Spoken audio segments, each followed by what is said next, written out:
A teammate was lost. A son, a father, a husband was lost.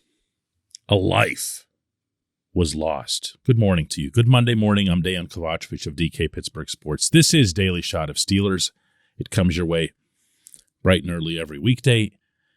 If you're into hockey and or baseball, I also offer daily shots of Penguins and Pirates where you found this. Dwayne Haskins' tragic loss over the weekend in Miami should serve as a reminder of so many things. Some of them actually, in their own odd way, upbeat, such as the value of every day that we live, every minute of every day that we live, and how we need to enjoy and embrace not just our own lives, but those of the people who are around us the most often. If you saw the heartbreaking video, heart-crushing video of Chase Claypool reacting in the moment to finding out about Haskins' tragedy,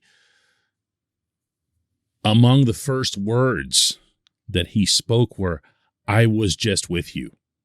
I was just there. And you were saying something to make sure that we were all okay."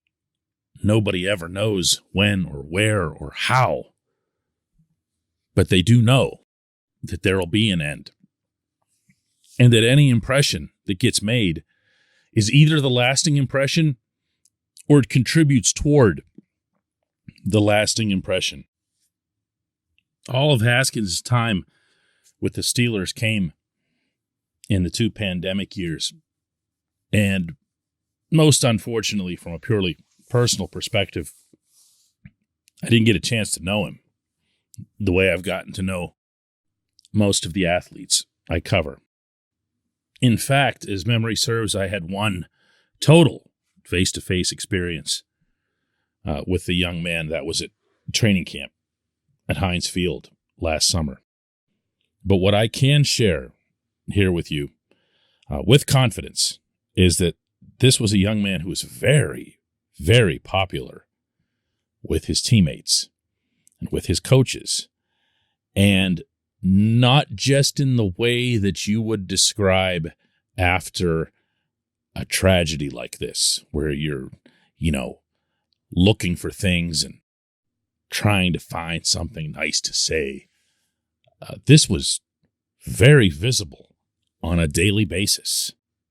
Even though Haskins himself was only 23 and 24 in his 2 years with the team, he almost took on a paternal role with some of these players. Some of what, again, you got to see in that Claypool video. He was the magnet. He was the one they would go to, and that applied doubly so once Juju Smith-Schuster was hurt.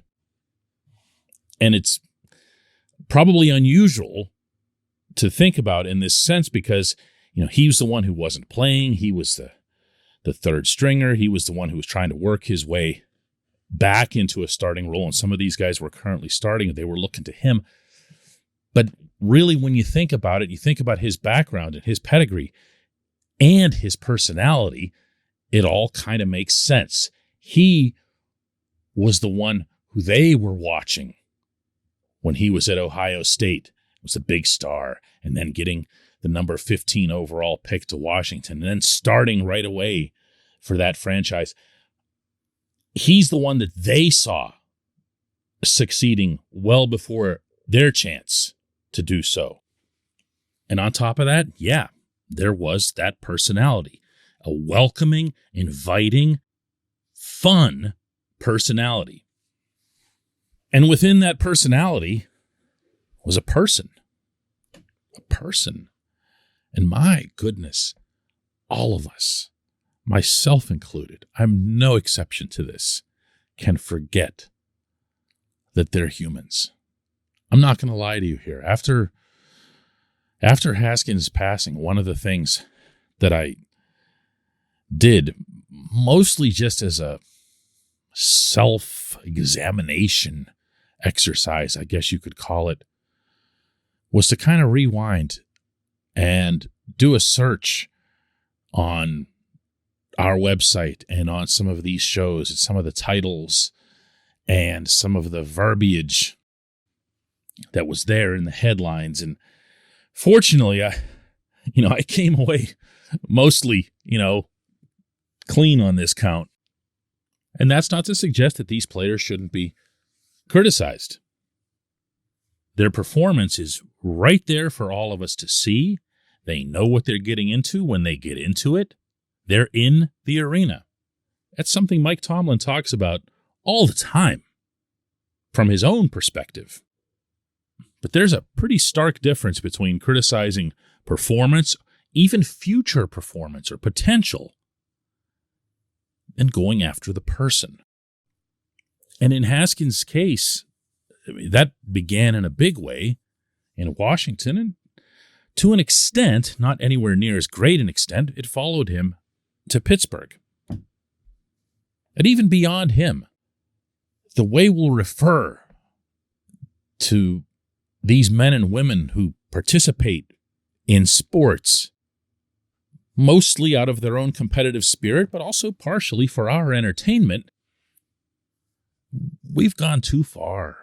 When you say a guy stinks, or he doesn't want to be great, or he's a bum, and I'm going really light on the language that can come up in these settings, it's too far.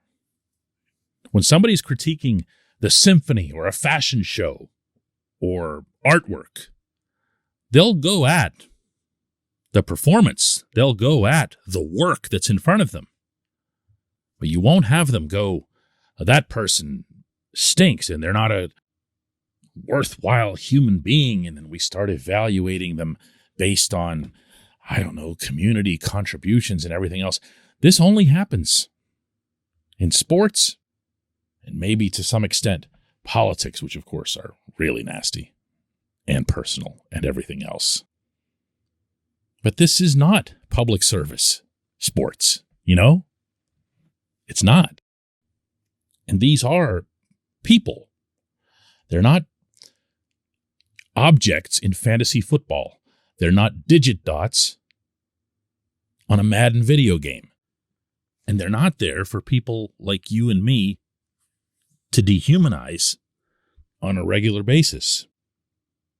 I wish I'd gotten to know Dwayne Haskins better. I wish I knew the person better. But I do know that after this, and after seeing the outpouring that's already come from his teammates, from his coaches, from people around the NFL, and what's still to come in 2022 in terms of how this team recognizes and remembers Haskins, there are a lot of lessons to be learned.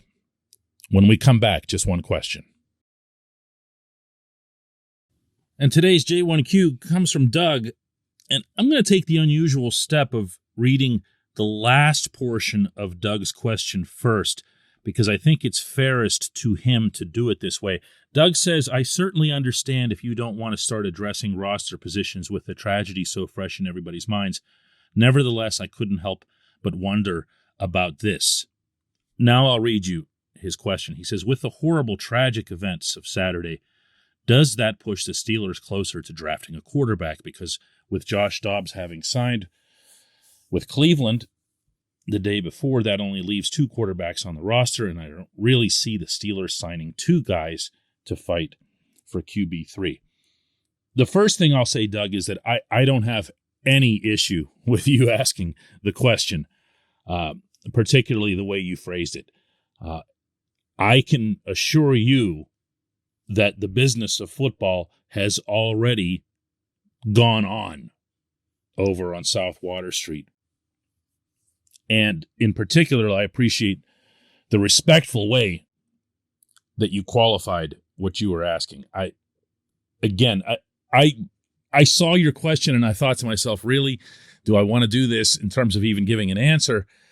And, the more I thought about it, the more it made sense. We're going to be talking about Haskins a lot over the course of the calendar year, maybe for years to come. Things like this do not happen very often to a professional sports team. And my figurative door is wide open to anyone who wants to discuss Haskins, the loss, the impact, whether it's intangible or tangible on the roster. And at the same time, I don't want anyone to feel uncomfortable talking about football. So my answer to your question, Doug, is yes, of course, this is going to have an impact on the roster, on the quarterback room. And to be specific, it's going to have an impact on the backup's job.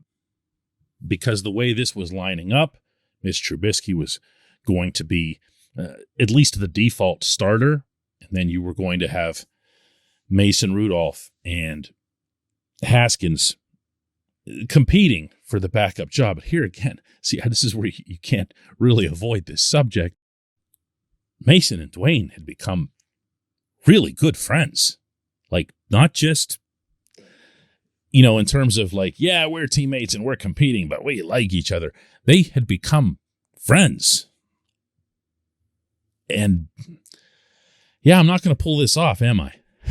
I don't know what to say to you. It's going to have an impact. It's going to have a significant impact.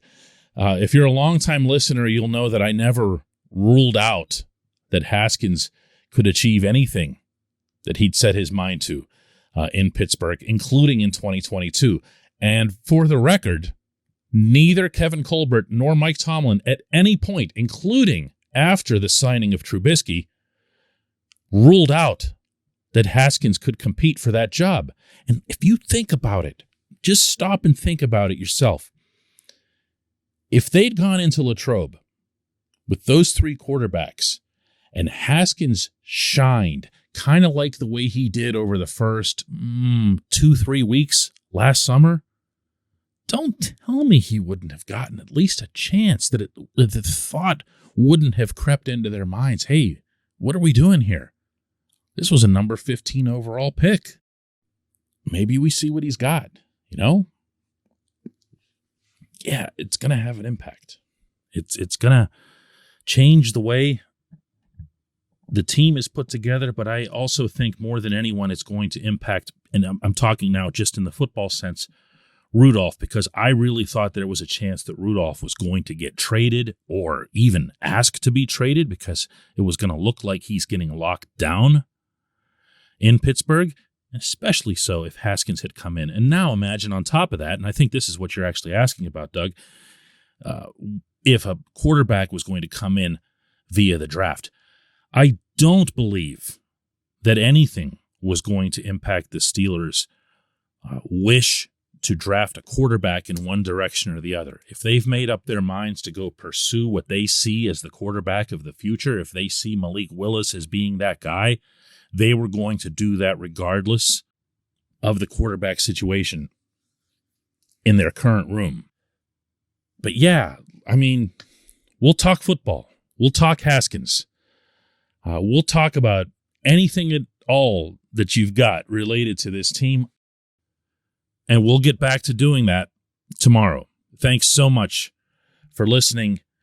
And my goodness, best wishes, thoughts and prayers and everything else to the Haskins family and to everyone who knew and loved this young man.